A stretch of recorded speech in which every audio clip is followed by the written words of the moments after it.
We also have seen situations where police officers acted inappropriately. And it's rare, I want to be clear, but it must be addressed in every instance.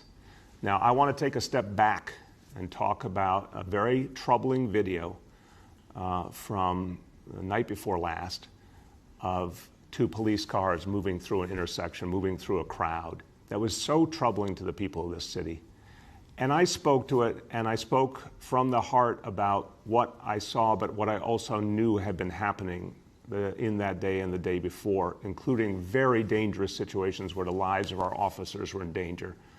And I tried to express that reality while also saying it's not acceptable for a police car to ever move through a crowd. I don't think I expressed it as well as I should have, so I want to try again to help the people of this city understand.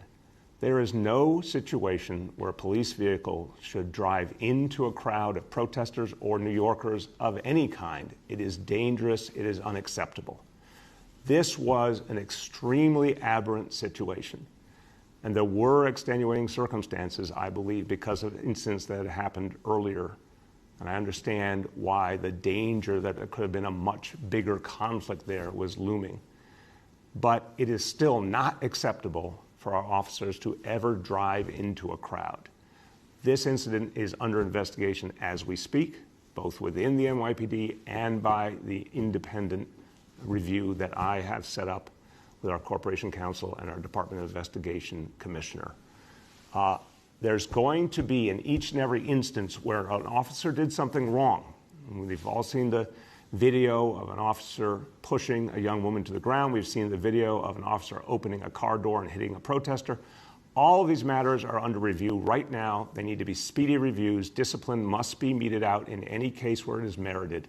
We need to show the people of this city that there's one standard that, and I got this when I've talked to community leaders and community members, this is the nagging, deep complaint, this sense of double standard, and it can't go on. Vast majority of officers do their job well. The vast majority of officers are trying to connect to communities and do the right thing. They're in this job for the right reason. There are some who do not belong on this job. And there are some that use violence when they shouldn't. There are some that are disrespectful to the people they serve. There are some that harbor racism in their hearts. These people should not be in the police force, and it's our job to get them out.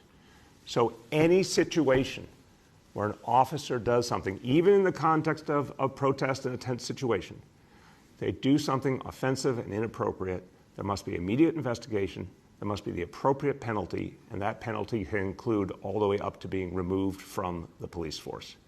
There's a video going around of a police officer in the middle of a situation that admittedly looked chaotic, but where protesters were in front of that police officer drew his gun at some point yesterday. That, to me, seeing that video was absolutely unacceptable. Now, I don't know all the circumstances, and we must know all the facts. There will be an immediate full investigation of that incident.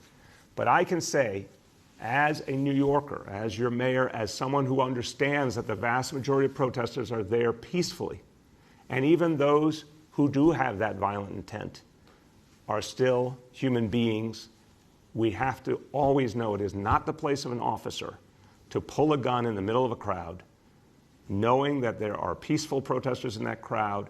That is unacceptable. That is dangerous. And I want you to note on that video how a superior officer immediately came over and moved that officer away from that crowd.